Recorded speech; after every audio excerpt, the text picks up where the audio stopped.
Oi, Lacaz, tudo bem? A todos os convidados, boa tarde. Obrigado pela presença de todos. Mais uma vez, um prazer ter vocês aqui. Dessa vez, para a gente falar da medida provisória 1184, o governo federal publicou a politicamente conhecida como a taxação dos super ricos, onde altera principalmente a tributação dos fundos fechados. Lembrando que é uma medida provisória e que precisa ser convertida em lei após a apreciação das duas casas no Congresso Nacional, em 60 dias, sendo prorrogáveis por mais 60, no total de 120, até que, para então, ser promulgada pelo presidente Lula. Lacaz, mais uma vez, nossos agradecimentos. Obrigado pela sua participação mais uma vez. É um enorme prazer ter você com a gente para tratar de um tema que não sai dos noticiários. A gente gostaria de começar apresentando. O Ricardo Lacaz é doutor em Direito Tributário, é sócio fundador do escritório Lacaz Martins e Advogados, autor de um dos livros sobre TCMD, falei da última vez, um tema tão pouco publicado e tão em moda atualmente. Essa live vai ter uma duração de 1 hora e vamos deixar os últimos 10 minutos, Lacaz, se possível, para a gente falar sobre o projeto-lei das offshores. Né? O que difere esse projeto-lei da medida provisória? A gente sabe que tem muita coisa, muita água para rolar ainda, mas são inúmeras as mudanças que a gente vai ter em diversos produtos quando a gente fala da medida provisória 1184. São condomínios fechados, antecipação, e estoque de rendimento, FIPs, enfim, muita coisa. Você pode fazer um breve resumo para a gente, dizer aqui o que está acontecendo com isso, e depois a gente vai entrando nos temas mais específicos de item por item ou produto por produto. E lembrando para todos os participantes que o chat está liberado para perguntas. Por favor, fiquem super à vontade para dizer quais são suas dúvidas que a gente encaminha aqui para o palestrante. Obrigado, Lacaz, com você. Wilson, obrigado mais uma vez. É um prazer estar aqui com vocês, pessoal da Azimut, com vários clientes aqui. Estou vendo uma plateia bastante grande.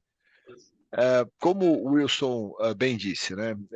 Vamos tentar dar uma visão geral da medida provisória 184, que é a medida provisória que tratou ou que teve como intuito primário tratar da tributação dos fundos fechados, os famosos fundos fechados, os fundos exclusivos fechados e a tributação desse fundo. Mas, como vocês vão ver, e se já não viram e já leram alguma coisa, com certeza, desde ontem até a presente data, vocês... já estava com perguntas aqui. A gente já vai esclarecer todas, mas deixa eu fazer uma visão geral, que talvez várias das dúvidas a gente consiga dirimi-las durante o curso da apresentação. Mas vamos lá. Como vocês já devem ter visto, trouxe uma série de outras alterações extremamente relevantes na tributação dos fundos de investimento em geral. É praticamente um novo regime de tributação dos fundos de investimentos. Como se isso já não fosse pouco, nós fomos agraciados com um projeto de lei da tributação das offshores. Nesse projeto de lei, quero fazer só um pequeno parênteses, ele, na verdade, é uma decorrência da medida provisória 171, né, aquele número bastante cabalístico, que foi, na verdade, transferido também o seu texto para a medida provisória 172, seguida ali, e agora tudo isso foi convertido no novo projeto de lei com algumas alterações. Se a gente tiver tempo ao final, a gente vai tratar disso, porque são dois temas que precisaria aí talvez umas 2 horas para que tratássemos de maneira integral. Ela não faz bolo de cenoura. Eu pediria que todos fechassem os seus microfones em benefício do... Acho que o Wilson, do pessoal da Azimut, acho que pode fazer isso internamente. Isso. Pessoal, eu mutei todo mundo. Ricardo, por favor, pode... Isso, acho que é melhor. Obrigado. Vamos lá. Então, começando aqui. Nós mencionamos que houve uma mudança sistemática, uma mudança do sistema da tributação de fundos. A regra geral agora do come cotas se inverteu. A regra hoje é que todos os fundos terão come-cotas, e tratou-se de algumas exceções, ou várias exceções. Então, haveria um come-cota semestral para todo tipo de fundo, e evidentemente os fundos fechados, os fundos multimercados, que já são tributados, os abertos, com regime de come-cotas, e seria o mesmíssimo regime dos fundos abertos. A maio, novembro, tributação de 15%, com uma tributação, 15% na fonte, com uma tributação de 20% se o fundo for de curto prazo, que tenha títulos com vencimentos inferiores a 365 dias. Qual a grande novidade? Obviamente vamos falar da tributação de estoque, que é uma discussão bastante grande, inclusive do ponto de vista político, mas qual a grande novidade e surpresa que nós tivemos? Houve agora um novo regime, ou foi proposto um novo regime de exceção para 3 tipos de fundos ao come-cota. Então, a gente sabia que esses 3 tipos de fundo não estavam sujeitos a pagamentos de impostos periódicos, os FIAs, calma, não estou matando ninguém do coração, mas sim, existe a possibilidade de FIAs estar sujeito ao regime de come-cotas, aos FIPs e aos fundos de ETF, não aqueles ETFs de renda fixa, os outros ETFs. Então, fundos de ETF, FIAs e FIPs vão ter 2 possibilidades, vão ter 2 regimes a depender de qual é a característica desse fundo. Então, se esses fundos foram considerados fundos privados, os fundos exclusivos, com controle, esse é a principal característica, com controle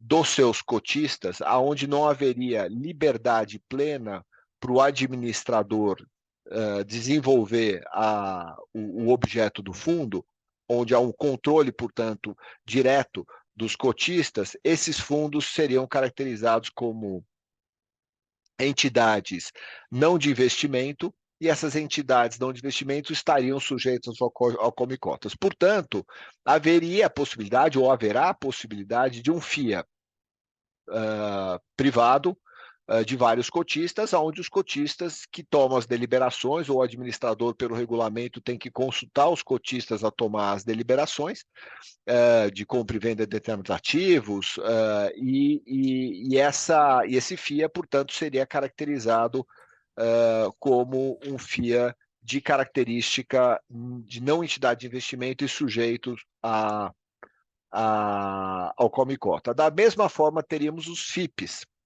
Também FIPs seriam separados em FIPs de entidade de investimentos e não entidade de investimentos, aonde os FIPs pulverizados, com cotistas vários, com administrador independente, haveria a possibilidade desse FIP continuar diferindo o imposto em detrimento dos fundos FIPs, ou diferenciando dos fundos FIPs, que haveria o controle, e da mesma forma os ETFs.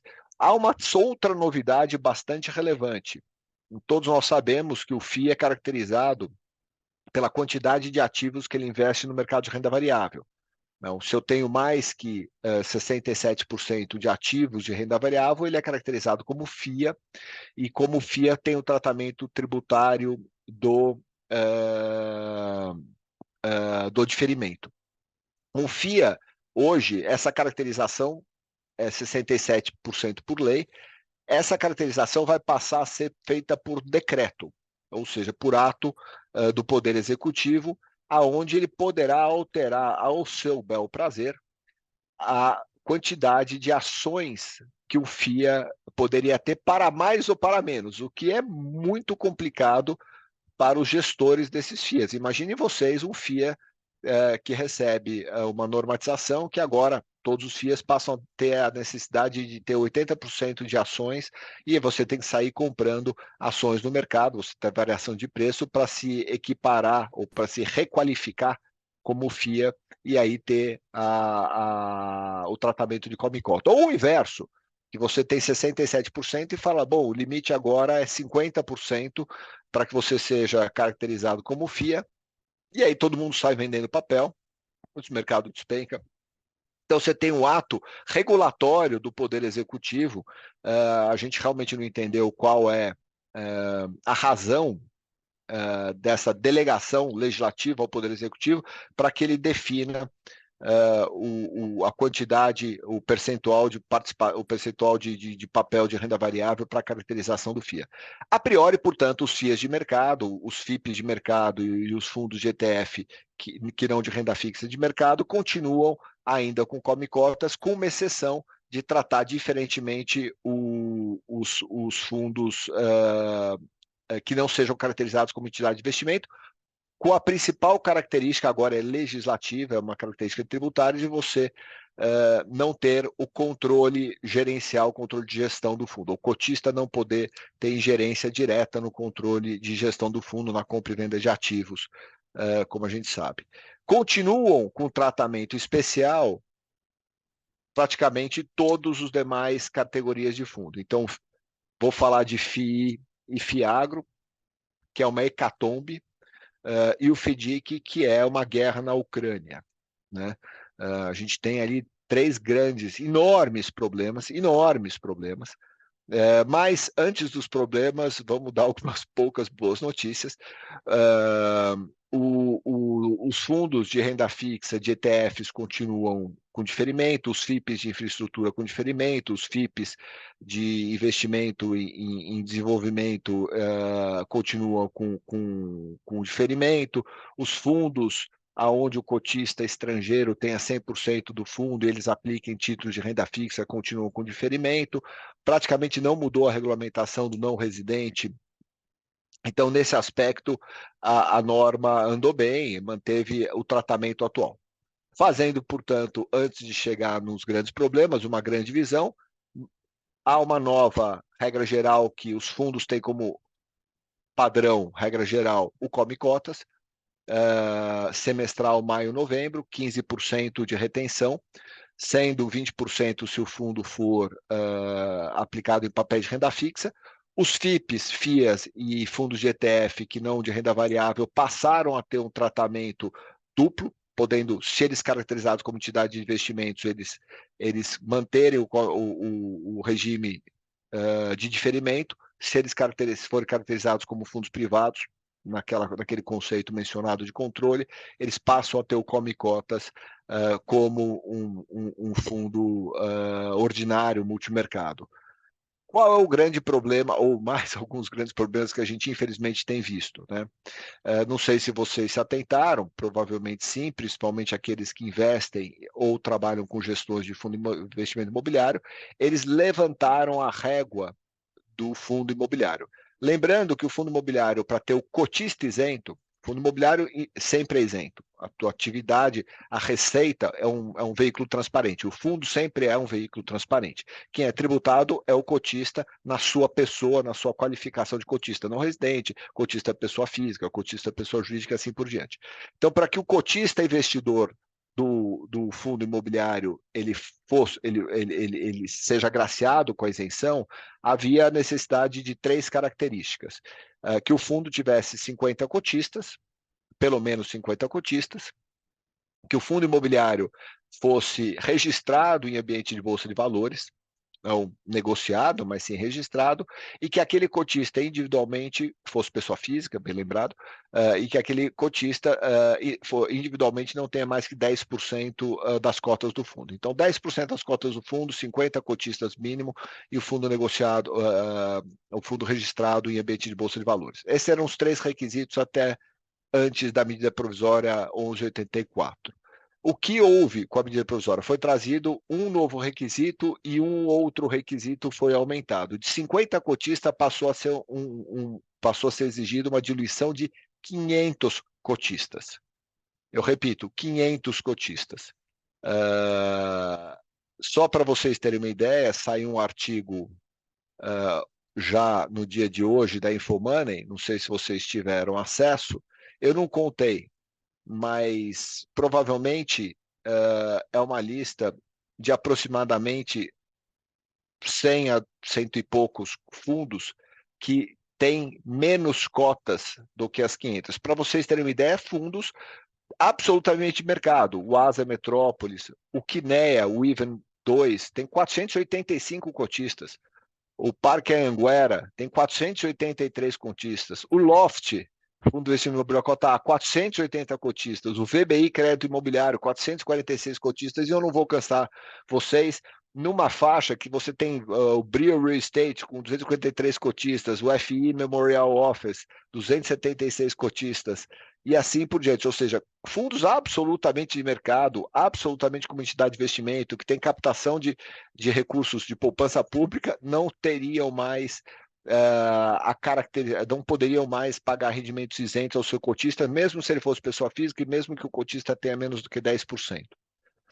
É uma norma que inviabiliza grande parte dos fundos imobiliários, absolutamente, e mais do que isso, impede qualquer fundo de investimento imobiliário de desenvolvimento, o que é muito ruim para a indústria. Eu acho que vocês já entenderam. Você tem ativos maduros, ativos prontos, que são tradeados, são comprados por um fundo de investimento imobiliário, são vendidos por outros, isso acontece, e eventualmente entre fundos grandes. Mas há um mercado muito ativo, e é o mercado mais relevante do ponto de vista da geração de renda e emprego, que afinal de contas é o que um bom gestor de política pública, ou um bom gestor de política tributária deveria focar, geração de emprego e renda, aonde você vai fazer galpões, você não compra galpões prontos.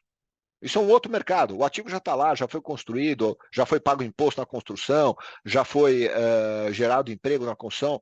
Tradear ativos prontos não gera renda nova. O que gera renda nova é você fazer ativos novos, é você pegar um terreno, você gerar uma incorporação imobiliária, você fazer um condomínio de galpões, você fazer um desenvolvimento imobiliário de maior monta, a gente está estruturando um fundo de Minha Casa Minha Vida, por hipótese, faz um fundo de Minha Casa Minha Vida, mas você tem que ter o limite dos 500 cotistas. E, naturalmente, você não vai ter 500 investidores que tenham apetite a esse tipo de risco, que é um risco muito diferenciado, um risco mais sofisticado.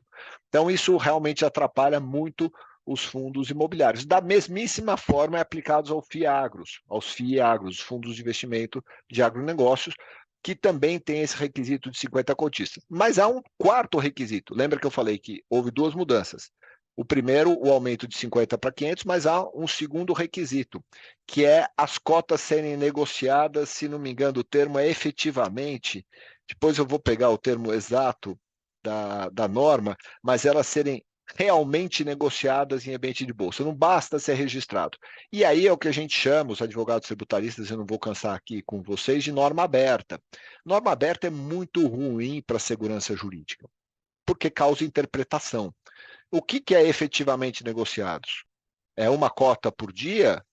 É 10% da posição? Qual o free float exigido? É mensal? É anual? É semestral? É diário? Então, se um semestre eu negocio, o outro eu não tenho trade, eu me desqualifico num semestre, me requalifico no outro. Como é que isso funciona? E é uma norma que causa interpretação, e tudo que o Brasil precisa evitar nesse momento é dúvida, né? O que o mercado precisa é segurança pergunta, não? jurídica. Já que você interrompeu, pode. já não tem problema. Desculpa. É mais porque, assim, qual que é o racional? Vamos lá. Porque a pauta é tributar os mais ricos, né? E no caso desse fundo imobiliário que você está falando, me parece que ele vai penalizar os menores, né? Não, você. Qual o seu nome? Leonardo Cunha. Leonardo, você tem toda a razão. Até eu escutei uma live ontem do Lória, que é o secretário especial para a reforma tributária que está à frente dessa norma, e ele falou o objetivo da norma. Ele atirou num pássaro e matou, na verdade, um elefante. Né? Ele atirou em alguma coisa e matou outra. Ele queria e quer evitar o abuso dos fundos de investimento privados, aqueles fundos de família, que você dá uma cota para o teu neto, uma cota para outro neto, e você fica com o controle, 10% para um, 10% para outro, para um primo, etc. E você conseguia ter um veículo de isenção abusivo, ou tido como abusivo, não estou dizendo que é, mas tido como abusivo, ele quis evitar isso. Em vez de subir a barra de 50 para 100, ele subiu de 50 para 500. Em vez de colocar cotas mínimas, que poderia ter outras formas de atirar ou de matar aquilo que ele pretendia atingir. E, de fato, você tem toda a razão, ele está atingindo o pequeno investidor, está prejudicando o mercado, está prejudicando a geração de emprego. Isso vai ser mostrado para eles, e aqui eu tenho a esperança, e é fundamentada essa esperança, porque o Lória, bem como a equipe que trabalha com ele, tem sido muito atenciosa em escutar as demandas de mercado. Eu afirmo para vocês que provavelmente isso vai ser alterado, porque a pressão já está enorme e a inadequação é evidente, né? Ele realmente quis acertar fundos privados, que são muito, muito poucos, que tem 50 cotistas, 60 cotistas, 70 cotistas, e levantou uma barra atingindo fundos públicos e matando todo o mercado de desenvolvimento imobiliário e desenvolvimento agrário aqui. Realmente, e aí você está falando, mas isso aqui é uma norma para tributar os super ricos e os fundos fechados. Vocês viram que eu não falei disto ainda, né?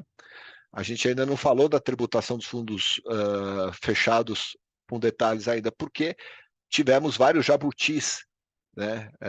Todo mundo sabe o que o jabuti é, né? Que ele aparece em árvore e ninguém sabe lá como ele chegou, né? Como é que o jabuti Lacaz, subiu em árvore. estou deixando aqui algumas perguntas em aberto para você, mais específicas, né? Mas vamos terminar com Vamos, vou o tentar seu dar a overview, visão depois a geral. gente Eu vai vou chegar lá, no foco. mas acho que em poucos minutos eu acabo o overview. Depois Mas nós temos agradeço, eu entendi. Obrigado, viu? Muito obrigado. Imagine, que é isso. Mas mais um grande problema. Os FDICs, em geral, ficaram fora do regime de diferimento.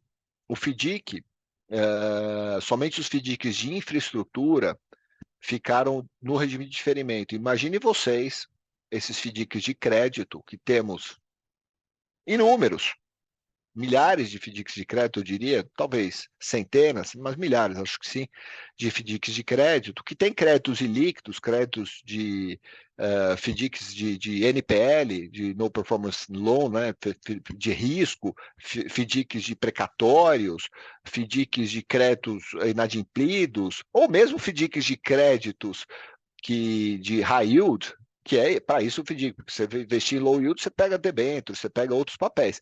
Então, esses fundos são justamente feitos para esse tipo de papel de um risco mais elevado. Citei aí vários exemplos de mercado. Esses passariam a ter come-cotas semestral. E isso é uma hecatombe no mercado de crédito, e também num contrassenso muito grande, porque o que o governo tem que incentivar e deve incentivar e tem intenção de incentivar é o mercado de crédito. Mercado de crédito de recuperação, inclusive está fazendo o Desenrola, que nada mais é do que você fazer aquisição de créditos inadimplidos. Então é um contrassenso também. A gente tem esperança que os gestores dessa política pública vejam isso com rapidez. Já até saiu um artigo no Valor sobre isso, com manifestação de um grande gestor ali, eu não quero citá-lo, mas está ali no Valor, já reclamando e com razão sobre esse ponto. Um último ponto para a gente entrar na questão do estoque, ele fez um ponto positivo, tem um aspecto positivo. Quando você marcar mercado esses fundos, você não vai precisar fazer um MAP, que eu não vou entrar muito em detalhes aqui, porque é uma questão mais técnica, mas é uma questão muito relevante. Você não precisa fazer a equivalência patrimonial de ativos não líquidos, que é o famoso unrealized gains, os ganhos não realizados. Então, essa normatização reconheceu que você tem ativos líquidos e ativos ilíquidos, e que os ativos não realizados, você não vai sujeitar o come-cota desses ativos não realizados, principalmente participações societárias em private equity, venture capitals e outras participações controladas ou não, que os fundos possam investir, que foi um fator positivo e era uma demanda já do mercado, que você vai ter que desembolsar dinheiro sobre um ativo que você não vendeu e que você nem sabe qual a precificação efetiva vai ser, já que você só vai saber se teve ou não o resultado no momento da efetiva percepção do rendimento, da efetiva alienação das cotas. Por fim, para dar a visão geral, porque você tem vários outros pontos, ganho de capital, como é que é tributado o ganho de capital na venda de cotas, isso também mudou, questões societárias que a gente pode desenvolver à medida que as perguntas vierem, mas tem a questão do famoso estoque. O estoque é entendido como os lucros, os rendimentos que foram gerados pelos fundos até uma determinada data. Então, aqui está se falando em duas datas, 30 de junho de 2023 30 de junho passado, portanto, e 31 de dezembro desse ano. O que determinou a medida provisória? Ela falou, o estoque vai ser tributado, ponto, a 15%. Quando? Em maio. Então, se você ficar absolutamente passivo, sentado na tua cadeira, o estoque desses fundos que passam a ter come cotas, e aí não é só o fundo fechado, mas um FIA que não é entidade de investimento, um FIP não é entidade de investimento, quer dizer, todos esses que nós citamos, um FDIC, né? Ele vai ter 15% sobre o valor do estoque integral. Primeira situação ordinária. Situação se você ficar sentado e não fizer nada. Segunda possibilidade, você pode optar por pagar esse imposto em 24 vezes corrigidas pela Selic. Mas que imposto? 15%. Qual a base? 31 de dezembro de 23, em ambos os casos.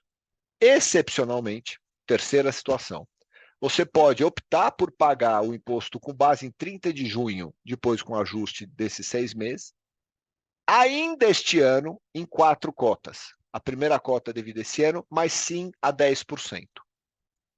Então, você tem um benefício de 2/3, ou um desconto de 1/3, de 33%, caso você opte por pagar em 4 parcelas, a primeira vencendo em 2023. Preciso explicar por quê ou não?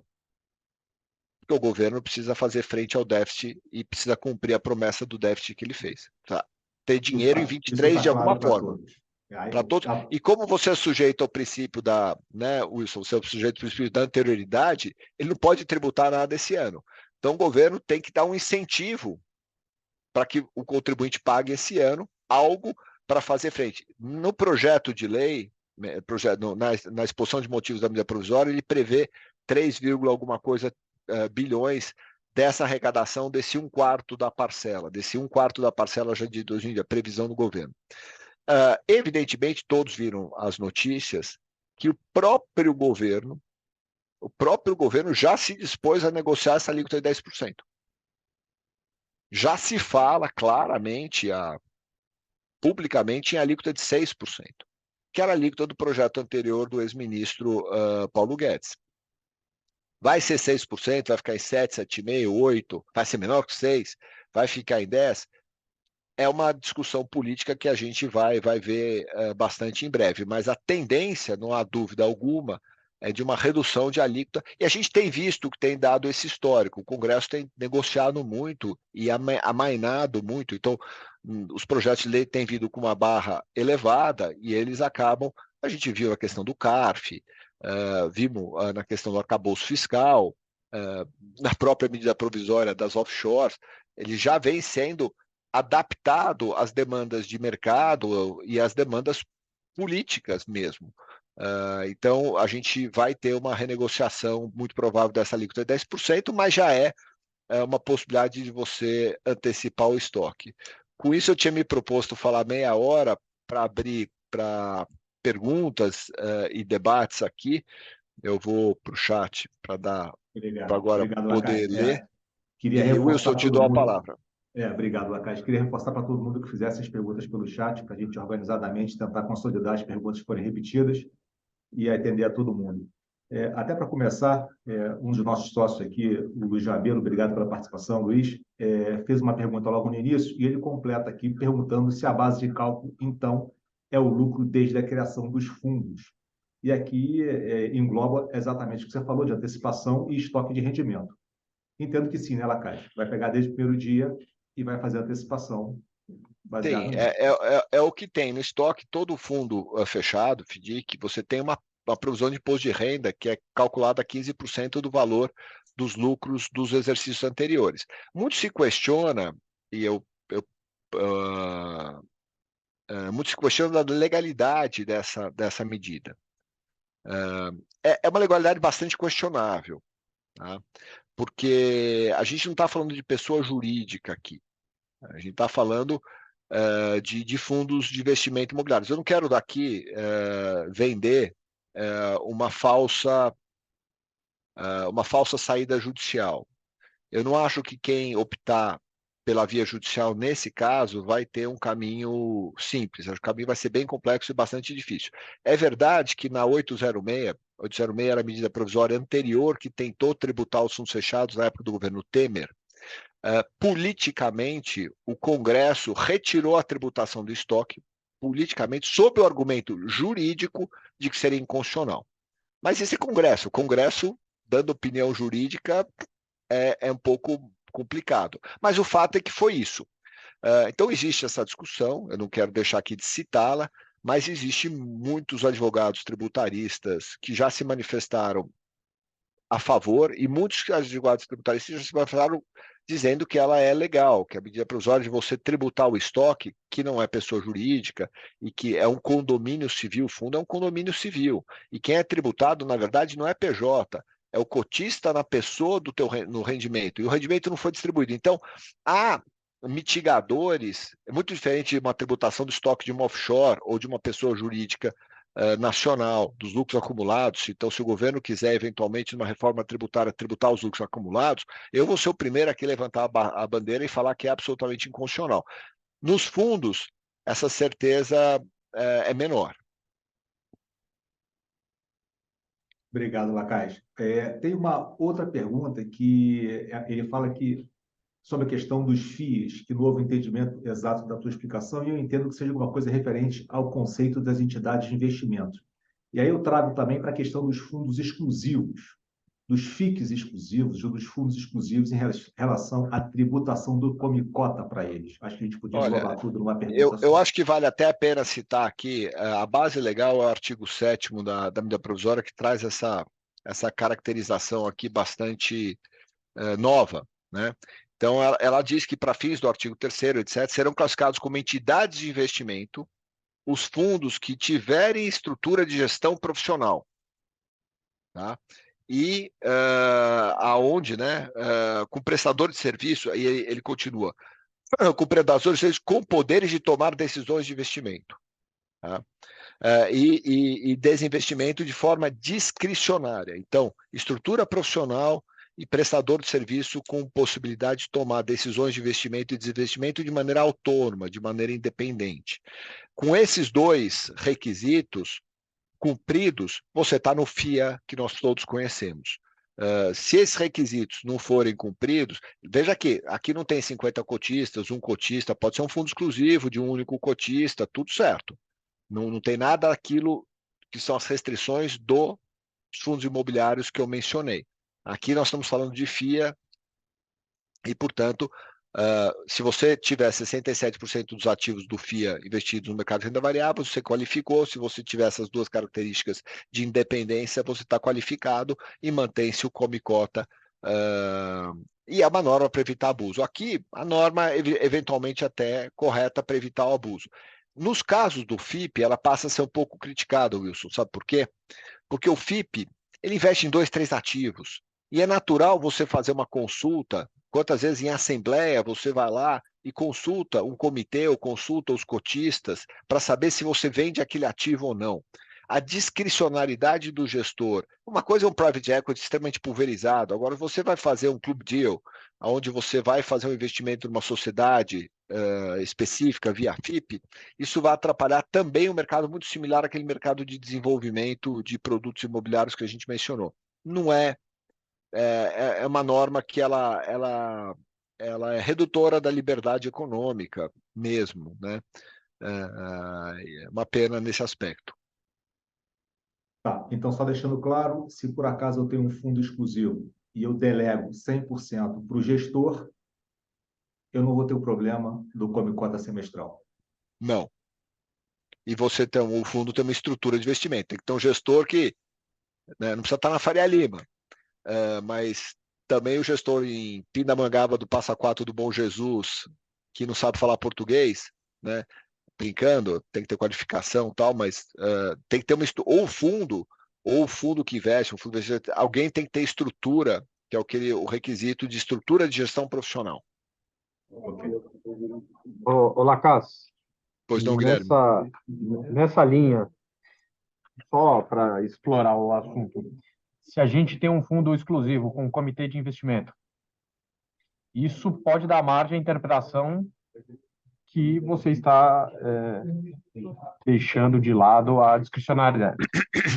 Você tem toda a razão. A gente traz uma insegurança jurídica quando essas normas estão abertas, que é o mesmo raciocínio que eu mencionei há pouco, né, da questão dos fundos imobiliários com o que é liquidez de mercado, né, aquela história da bolsa.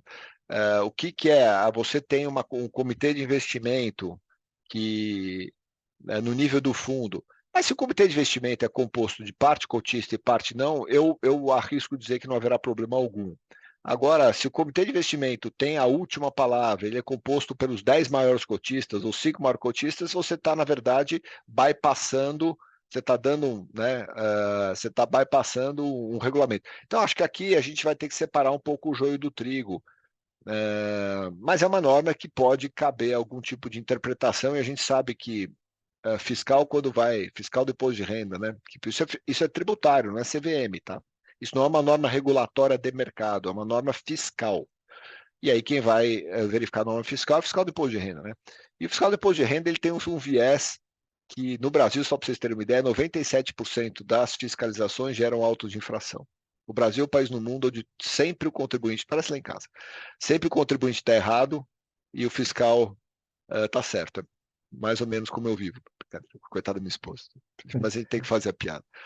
Pois é, Lacage. Então, concluindo aqui essa questão, que gerou muito debate, mesmo na imprensa, e vi em várias rodas as pessoas discutindo muito isso.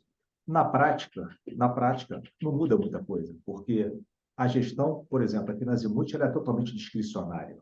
Então, cabe aos gestores daqui da empresa decidir que ativos comprar ou vender, mas isso não impede que todos os nossos sócios falem com os cotistas, conversem com os cotistas sobre quais são as estratégias que estão sendo tomadas, quando no final, até pela regulação da própria CVM, quem define quem compra e quem vende, discricionariamente, é o gestor. Então, isso não tem uma mudança de fato grande para os nossos clientes, especificamente.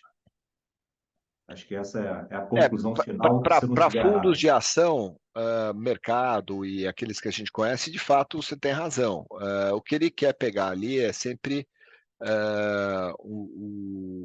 quem está um pouco abusando da norma. Só que, como bem mencionado, acho que é Leonardo que perguntou, ele tem toda a razão, nos fundos imobiliários ele levantou a barra demais e trouxe um monte de gente séria, vamos colocar fundos sérios, fundos que fizeram captações, 476, fizeram captações reais, e vão ter come-cotas e provavelmente não vão ter caixa para pagar e vai gerar um problema muito sério. Fora isso, os FDICs, que eu acho que é um grande problema, e além disso, você não tem uma regra de transição, o que é muito questionável. Imagine, da noite para o dia, um fundo passa a ter come cota e o cara tem só imóveis para incorporação imobiliária e está no meio do período de incorporação. Então, da onde vai vir o recurso para pagar imposto? Você vai chamar o recurso do cotista? Os FDICs, como é que eu vou ter que vender ativos no mercado? A que preço para eu poder fazer frente ao imposto? Vou ter que começar a ter uma gestão de caixa, né? Para esse tema, eu conto com a democracia e os 120 dias até vir a lei, onde as entidades de mercado conversarão em Brasília ou em outro lugar para tentar resolver esse problema, que com certeza vai impactar muito o lado fornecedor dos fundos imobiliários, né? A gente tem uma outra pergunta aqui da Luciana, Wilson, sobre os fundos multimercados.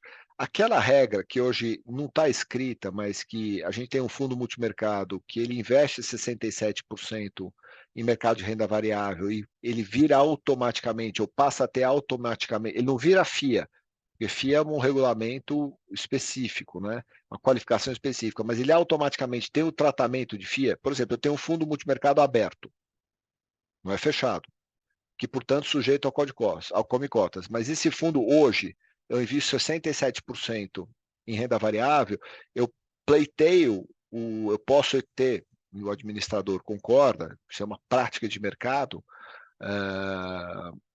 que aquele FIA passa a ter o tratamento de FIA, ou seja, passa a ter o diferimento e passa a não ter o come-cotas. Isso, na nossa leitura, acabará em 1º de janeiro. Você não vai poder ter mais fundos de outra natureza requalificados para a base, porque agora você tem uma regra geral de come-cota, e ele especificou que tipo pode ter. Então, o FIM acaba sendo incluído na regra geral do come-cota, Luciana. Pode haver vantagem em pagar os 10% e estar com a barra atualizada para a posição no final do ano, ao invés, lá na frente, ter que pagar 22,5%? JRR, 22,5% é das offshores, e eu sei, é confuso, mistura uma coisa com outra, a gente mesmo mistura. Eu me lembrei, falei assim, olha, a minha live agora na Azimuth, eu fiz uma live hoje pela manhã da offshore. Agora a minha live de hoje à tarde é dos fundos fechados. Eu tenho que mudar a chavinha, é complicado mesmo, mas 22,5 pode ser aplicado se você tiver período de apuração inferior aos 6 meses, 1 ano, 1 ano e meio. Você lembra que a alíquota do mercado financeiro, você pode realmente ter um ajuste, talvez tenha sido essa a sua pergunta, e eu tenho entendido que você falou de offshore, porque também é a alíquota lá de 22,5. Mas a alíquota do mercado financeiro, todos nós sabemos, é de 22,5 a 15. Então, a retenção na fonte, se você tiver um rendimento num prazo inferior, você vai ter eventualmente um ajuste a ser pago. Não sei se foi isso que você perguntou, mas evidentemente, na minha leitura, o 10% é discutível, mas se tiver uma alíquota de 6%, é bastante vantajoso você antecipar isso. Eu não acho que seja possível você antecipar via essa medida provisória. Se não me engano, é um dos pontos que ela não entra em vigor. Então, a gente vai ter que esperar a conversão em lei para saber se de fato ela vira melhor. Tem uma outra pergunta aqui do André, mas pode falar, Wilson, perdão. Lacage, o JRR continua perguntando se o 10,6 se vai valer a pena. Até sugiro ao JRR, procura seu officer, seu RM, traz esse caso específico para a gente, que a gente faz a conta no detalhe para você e para todos que estão nos ouvindo, então a gente chega numa conclusão matemática sobre isso. A priori, se fosse para chutar, acredito que sim, acredito que valeria a pena, mas nada como a matemática para dar certeza dos fatos. Lacage tem razão, tem uma outra pergunta do André Fernandes, que já feita anteriormente. Ele repete dizendo que, no caso dos fundos exclusivos, possuir cotas de fundos, onde há come-cota, como fica o estoque dos rendimentos? E eu aproveito para complementar com a reorganização societária dos fundos. Lacage, como fica isso? São duas ótimas perguntas. Deixa eu fazer uma resposta mais técnica aqui para o André. André, se você tem um FIM, vamos chamar agora de FOF, porque é um Funds of Funds, fundo que investe em fundo, não tem essa classificação formal, mas o mercado chama de FOF, né, fundos de fundos. Se esse fundo investe em outros fundos e o fundo, por exemplo, eu tenho um fundo multimercado que investe num FIP e um fundo multimercado que investe num FIA, e esses dois FIAs têm aquela independência que falamos, o meu fundo multimercado ele vai ser caracterizado como um FIA ou FIM e não vai ter come-cotas. Então, se 95% do ativo dos meus fundos for investimento nesses dois fundos, então vamos chamar o fundo holding, ele passa a ser transparente em relação ao ativo investido, tá bom? Agora, se ele investir só uma partezinha num FIA e só uma partezinha, ou 10%, 20%, 30%, que não é uma partezinha, mas é relevante, mas tem que chegar a 95%. Então, é um percentual muito, muito relevante. E, Wilson, reestruturação. É muito ruim isso, porque ela passa a ser tributada a partir de 1º de janeiro de 2014, com eventos de realização na pessoa física. Hoje, se eu tenho um fundo fechado e eu cindo o fundo fechado e crio um FIA, que eu tenho alíquotas similares, 15,15, o fundo até sujeito a 22,5, né, porque ele é de 22,5 a 15 regressivo no tempo, eu posso fazer isso sem gerar um evento de tributação. Com a medida provisória 1184, as reestruturações passam a ser um evento de realização e como se fosse uma distribuição.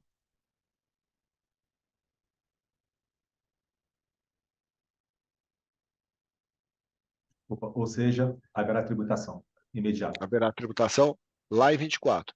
Então, óbvio que não preciso falar para vocês, se alguém planeja fazer alguma reestruturação, que faça esse ano de 23. Então, você tem um multimercado que é cindir para um FIA, porque tua parcela de multimercado de renda variável relevante e você não vai ter gestão direta, independente, etc., faz a cisão. Se você tem uma parcela de crédito privado relevante, é que o FDIC agora não adianta, né? Porque o FDIC vai também ser o come cota. Basicamente, é o FIA e eventualmente um FIP, que você pode, dependendo do tamanho do fundo multimercado, fundo exclusivo fechado, pode ser até possível você ter um investimento relevante em ativos não líquidos, né? Você falou sobre isso, mas vamos voltar no conceito. O que é FIP patrimonial e como é que fica? O FIP patrimonial, você já tinha uma definição de regulatória, mas agora você tem uma definição tributária. O FIP patrimonial até não ficou tão ruim como já se pensou fazer. O FIP patrimonial chegou a ser equiparado por alguns projetos de lei à pessoa jurídica, aí era um caos. Então, dentro da perspectiva do que poderia ser, a solução legislativa a solução da medida provisória ficou melhor. O FIP patrimonial ele teria o come cota, ponto, naqueles ativos que têm valor de mercado líquidos, e podendo excluir, lembra, a equivalência patrimonial. Então não ficou ruim. Você passa a ter come cota na parcela de ativos que você tem liquidez. Na parcela de ativos dos não realizados, dos ganhos não realizados, você fica diferido para quando da realização. Então não ficou ruim o FIP patrimonial. O que acabou é que aqueles planejamentos fiscais, você ter um FII em cima, o FIP patrimonial, vender o FIP patrimonial, vender a empresa, explode o FIP patrimonial, sobe para o fim e você fica com diferimento sempre. Então, esse tipo de planejamento tributário, ou até de situações reais e verdadeiras, que muitas empresas foram criadas assim. Então, não era uma empresa que foram criadas do zero, ou vendas que aconteceram em 5 anos, 10 anos depois. Isso vai acabar eventualmente sendo impedido. Essa tributação está dando algumas possibilidades também, né? A gente sempre olha pelo lado ruim, mas o Alexandre fez uma ótima pergunta. É muito boa. Tá? Se você tiver um FII exclusivo e quiser pagar os 6% sobre o estoque, é possível? Ninguém quer pagar imposto, né, Alexandre? Mas Não, mas olha que bom planejamento 2 terços de tributário. desconto, aí O Alexandre mandou bem. A pergunta do Alexandre, para que todos saibam, é uma pergunta ótima. Eu tenho FIA. Eu sei que eu vou pagar 15% um dia quando eu realizar esse FIA, mas se tiver uma alíquota de 6%, ao invés de eu ficar diferindo, porque eu tenho esse direito de diferir, o meu FIA opta pelo estoque. Eu preciso olhar a norma. Isso é possível? Eu preciso dar uma olhada aqui. Não sei. De bate-pronto, não sei. E aí, como é que fica o futuro? Antecipei, paguei os 6. Não, em tese, você se mantém no teu regime de diferimento, porque você é um FIA. Eu não sei se é possível você diferir, você antecipar o estoque. É uma boa pergunta. Eu vou ver. Depois Desculpa entrar no assunto. Eu tenho minhas dúvidas, porque esse desconto. Guilherme, você ficou mutado, Guilherme. Oi. Volta aqui. Estão me ouvindo agora? Agora sim. Agora tá. Então, esse desconto dos 6%, ou 10 hoje, né? Ou 10 hoje, ele trata ali que seriam aqueles fundos que estariam sujeitos, eu entendo, né, ali, sujeitos Qual a artigo essa tributação periódica. É o 11 ali que ele começa a falar deixa eu ver aqui. do pagamento, né? Que ele começa a falar ali do pagamento nas parcelas e quando que tem que ser pago. Mas ele fala ali que até o ano de 2013 não estaria sujeito à tributação periódica nos meses de maio e novembro. E eu acho que vai muito olhando para os multimercados e não para fecha a porta, FIAs. assim. Se você não tem... se ele tem razão aqui, o Guilherme, né, que estava comentando, se você não tiver o regime específico de cota, de come cota, você não pode optar. E aí, só entrar mais num assunto aqui, Lacasa, se você for ali para o parágrafo 7º, ali, o inciso 1º, que ele fala ali quando você optar pelo pagamento parcelado, né? e ele fala que vai ser atualizado pela Selic, e eu não sei se... me parece um erro, mas... E tem 1% também. E tem 1% que isso está me saltando aos olhos aqui, que eu vi, e eu não vi em nenhum lugar alguém comentar disso, mas está me incomodando esse 1%, né? Não, comentaram sim, é que ninguém vai optar a isso. Esse aqui é um diferimento, porque Selic todo mundo tem. Você tem razão, eu esqueci de mencionar. Aquele diferimento da hipótese 2 é 24 vezes mais 1%. Então, você está tomando a CDI mais 1. O dinheiro do governo para você tentar rentabilizar o teu ativo, alguma coisa superior a isso, mas com a base do desconto. Então, você precisa ver. O advogado Ricardo Lacasa aqui, com 6%, eu acho que é no-brainer. Todo mundo vai tocar para dentro. Tem uma pergunta de offshore aqui, do Luiz. Acho que a gente podia, se você não se incomodar, Lacaz, passar para os 10 minutos finais e de começar pelas perguntas dele e ir passando para isso. A gente tem uma sócia, a Luciana Pascoal, que faz uma pergunta que também acho que encerra o ciclo de perguntas. Com essa mudança, excluindo os casos com interesse de sucessão, seria correto pensar em transformar os fundos exclusivos fechados em exclusivos abertos? E depois a gente vai para a parte offshore. Não vejo por que fazer isso agora. Agora, com certeza, não. Porque você perde, ninguém sabe o que vai acontecer.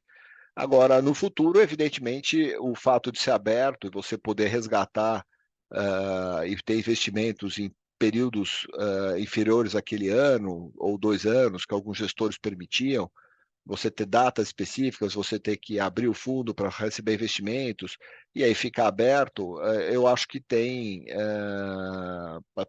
pode ser um movimento meio que natural. Acho que não vejo problema nisso. Seria uma coisa muito lógica, né? Não tem prêmio em ficar com o dinheiro preso se a tributação ela é igual. Exatamente. E, fazendo a pergunta...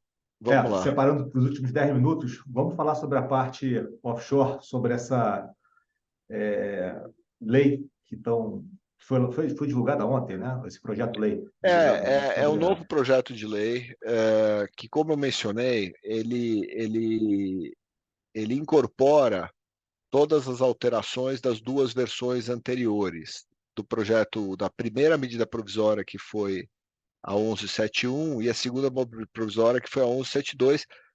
Só para vocês terem uma ideia, da 1171 para a 1172 houve 19 mudanças. E da 1172 para o projeto de lei atual, de ontem, houve mais 3 mudanças. Tá?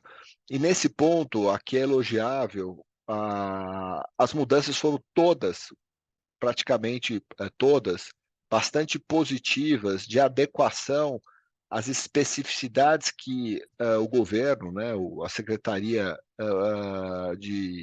Especial de Reforma Tributária, o Lória, com sua equipe, foi entendendo em função da medida provisória colocada. Foi quase que, Wilson, uma audiência pública para receber inputs e melhorar o texto. E, de fato, o texto foi melhorado. Por exemplo, eu vou dar um exemplo aqui bastante concreto. Acho que vocês todos sabem que se você tiver uma conta no exterior não remunerada, ou seja, eu tenho uma conta pessoa física, eu boto $300 mil lá e ela é não remunerada, eu não tenho nenhuma aplicação nela, mesmo que eu utilize esses $300 mil, a variação cambial ela não é tributada. Vou exemplificar. Eu coloquei $300 mil ao dólar de 3. Então, no meu imposto de renda tem R$900 mil. E eu fui para o exterior, porque era pandemia, só depois da pandemia. E eu fiquei 3 anos sem usar aqueles recursos, e aí eu fui para o exterior com dólar a 5. Na verdade, eu tenho agora R$1,5 milhão. 300 vezes 5. Então, eu tenho uma variação cambial de R$600 mil, 900 menos R$1,5 milhão. Essa variação cambial, em condições normais de temperatura e pressão, seria tributado. Não é hoje por um entendimento de uma solução, de um ato declaratório da Receita, ato declaratório, instrução infralegal, que diz que o valor depositado em conta não remunerada, ele não é tributado. Então, se eu for lá e gastar esses $300 mil no exterior, eu gastei R$1,5 milhão. Então, eu realizei R$1,5 milhão, que em condições normais deveria ser tributado. Não é por conta dessa desse ato normativo. Hoje, finalmente no projeto de lei, e já na versão da 7.2, isto foi incorporado a uma lei. Hoje está escrito expressamente que conta não remunerada, conta de cartão de crédito, conta de cartão de débito. Vocês viram a quantidade de bancos que estão oferecendo cartões de débito no exterior. Toda essa variação cambial, que você comprou o dólar a uma taxa e gastou em outra, ela não vai ser tributada. É uma ótima evolução da norma, né? Basicamente, vamos para a questão mais delicada ali, que é a questão do estoque das offshore, né? Do mesmo jeito que a gente falou do fundo fechado, as offshores têm um estoque, mas diferentemente do que falou, o estoque é realmente não tributado lá. Então, o governo ele reconheceu que o estoque ele continua diferido como opção base do contribuinte. Então, eu tenho uma offshore lá que tem 5 milhões de dólares aplicados e tem 2 milhões de dólares de lucro. Esse lucro, ele continua diferido. Eu passo a tributar a offshore a partir de 1º de janeiro de 24, se for aprovado o projeto, etc, etc, etc. Estou partindo da premissa da aprovação. De 24 em diante, passa a ser tributada só os rendimentos do exercício de 24, e não aquele valor do estoque. Só que, óbvio, o governo quer arrecadar. E ele deu uma possibilidade de você antecipar aquele estoque a 10%. Como o Lira disse que esses dois projetos dos fundos fechados, super rico, que a gente viu que de super rico tem pouco, porque ele fez muito mais coisa que mudar a tributação dos fundos fechados, ele vai andar junto com o projeto das offshores. Eu acho que existe uma possibilidade de ter uma alíquota uniforme. Isso é wishful thinking, né? Desejo de ter uma alíquota uniforme dos 6% aí para todo mundo, tanto para o estoque das offshores como para o estoque do fundo fechado, 7% para os dois, seja o número que for, mas talvez uma redução desses 10% também. Então, isso em relação ao offshore. O que aconteceu de grandes novidades nesse projeto de lei? Basicamente, 3 novidades que eu vou citar aqui para tomar mais só 5 minutos de vocês e a gente encerrar, se o Wilson me permite, porque em respeito ao horário de vocês. Foram 3 grandes novidades, mas muito relevantes. A primeira, ele permitiu a compensação de perdas no exterior com lucros do exterior, independentemente do veículo. Então, vamos imaginar que eu aplico $500 mil em ações da Apple. E as ações caem, eu perdi $200 mil. Tenho lá $300 mil de ações, perdi $200 mil. E a minha offshore, que eu tenho que agora reconhecer um balanço dela, dá um lucro naquele exercício de $1 milhão. Eu posso pegar esses $200 mil da minha perda da pessoa física num investimento ou de renda fixa ou variável, tanto faz, dei aqui de renda variável, e compensar com o imposto de renda que essa mesma pessoa física, meu CPF, vai pagar quando da distribuição de lucros fictícia, porque é uma distribuição de lucros em bases anuais fictícia, dessa offshore. Então, aquele $1 milhão, eu teria que pagar 22,5%, eu posso compensar e pagar só sobre $800 mil. Então, há uma compensação, uma possibilidade de compensação de perdas de investimentos diversos sempre no exterior. Eu não posso pegar o investimento brasileiro e compensar essa perda, ou o investimento brasileiro com perda compensar o lucro lá de fora. É exterior com exterior, muito positivo, primeira alteração. A segunda alteração... Complementando nesse tema, Lacage, desculpa, mas dentro do offshore houve uma perda, esses $200 mil, esses $1 milhão estava dentro da offshore, perdeu 50%, foi para $500 mil. O investidor fez um novo aporte de $2 milhões nessa offshore. Existe um crédito de $500 mil. Esse novo investimento, esses $2 milhões, poderão compensar o rendimento nessa parte do investimento sobre essa perda dos 500 mil? Não, Wilson, porque uma coisa é investimento de equity, outra coisa é o resultado. O que vai ser tributado, só para relembrar, e é confuso mesmo, vai ser o resultado fechado da offshore de 1º de janeiro a 31 de dezembro. O resultado em moeda forte, independentemente da variação do câmbio para cima ou para baixo. Então, eu tenho meus ativos, e meus ativos foram avaliados a 10, e no final do ano eu tenho ativos que foram avaliados a 12, eu tenho por hipótese aqui, 2 milhões de lucro de dólares. Eu vou ver a taxa do dólar do fechamento em 31/12, 6, vou ter lá 12 milhões de reais e eu vou pagar 22,5% em reais, o pagamento é em reais, do resultado. Se eu perdi dentro da offshore, eu compenso naturalmente. Aquele 2 milhões de dólares é o resultante de ganhos e perdas. Eu tenho coisas marcadas a mercado com perda, marcadas a mercado. A grande discussão que vai se ter, Wilson, é como é que você contabiliza esses ativos no offshore. Isso é uma questão que está muito, muito mal parada, está muito, muito mal equalizada, e a gente espera que dentro dessa boa escuta, desse bom relacionamento que a secretaria tem tido com o mercado, eles vejam que a forma de contabilização do offshore está muito insegura e passe a melhorar isso. Mas só para citar os outros 2 pontos, eu já mencionei numa live que foi feita aqui com você, né, Wilson, que os investimentos no exterior via pessoa física passam a ser bastante interessantes. Não estou dizendo que é melhor, eu estou dizendo que a gente deve passar. Era quase que um crime tributário você ter uma conta pessoa física e fazer investimento, comprar bondes, comprar um fundo. Era quase que um crime tributário, no sentido de ser muito ruim, não um crime do ponto de vista penal, de ser um mau planejamento tributário. Agora passa a ser uma boa escolha. Por exemplo, se eu vou investir em ativos ilíquidos, vou fazer um investimento de longo prazo no private equity, alguma coisa do gênero, vale mais a pena, provavelmente, eu fazer isso via pessoa física do que pessoa jurídica. E por conta desse fator, o que essa nova norma, o projeto de lei trouxe? Ele trouxe um sistema híbrido. Você tem um sistema que eu posso investir via offshore, via uma entidade, e eu posso investir via pessoa física, certo? Ele disse o seguinte, se você for pessoa física e investir numa empresa, você pode, check the box, você pode falar que eu não quero que aquela empresa seja empresa para fins tributários.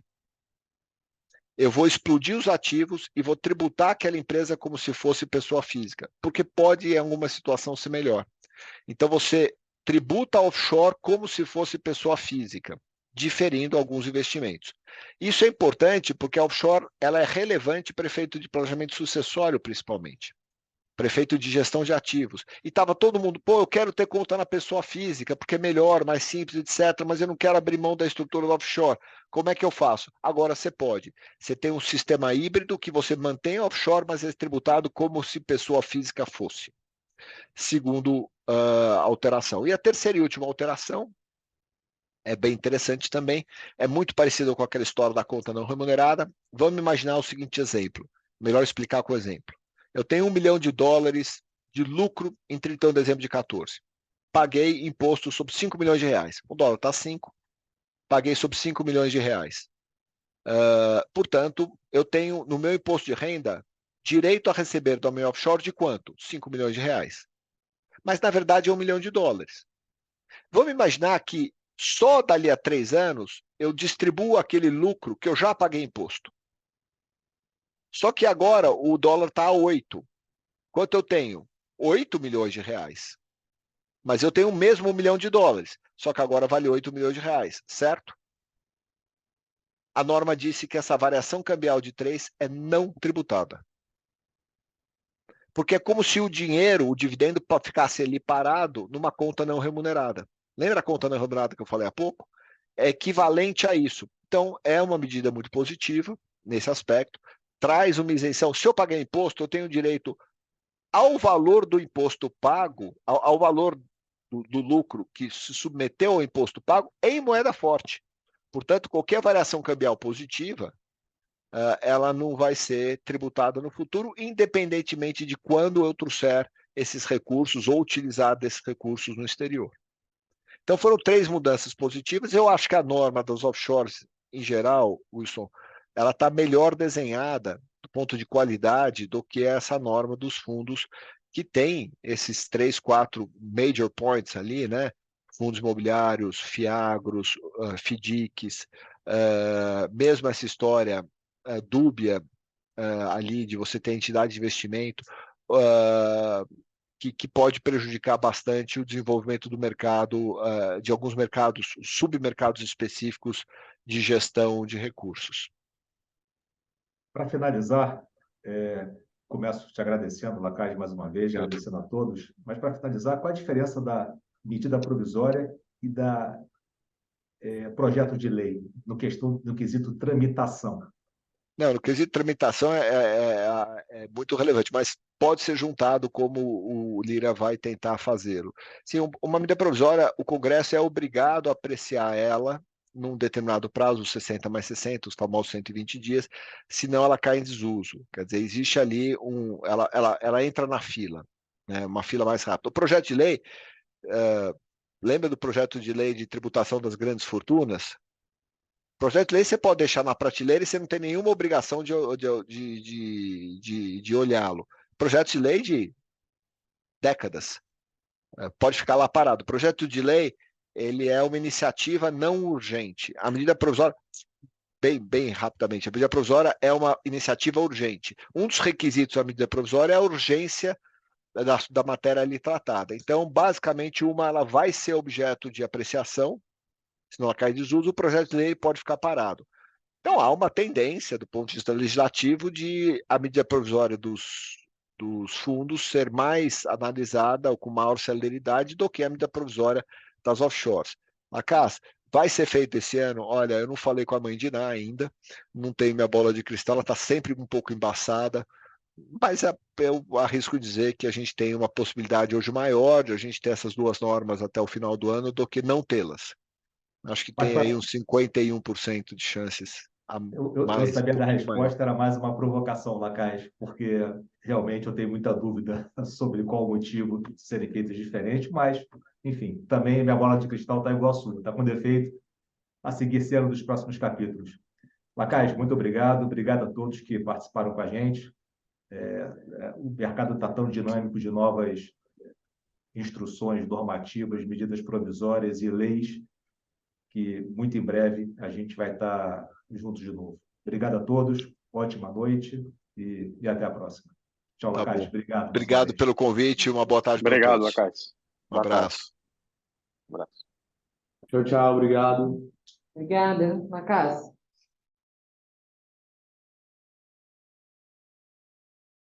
Obrigado, pessoal. A gente vai encerrar aqui, tá? Tchau, tchau.